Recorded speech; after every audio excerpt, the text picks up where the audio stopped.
Samantala, fertilizer ipinamahagi sa mahigit sa 2,200 na magsasaka sa Mangaldan, Pangasinan. Naritong report.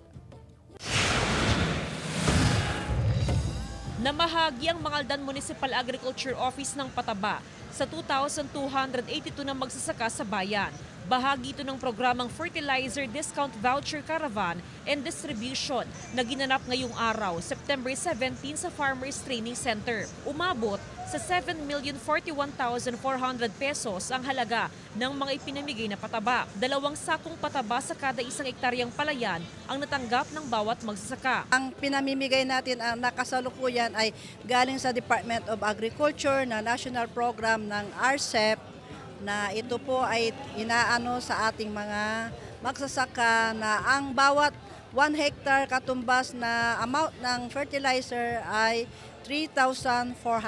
Napapanahon daw pamamahagi ng pataba sa mga magsasaka. Malaking tulong din na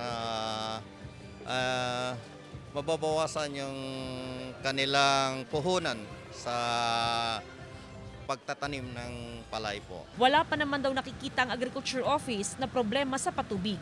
Jasmine Gabriel Galban, One North Central Luzon.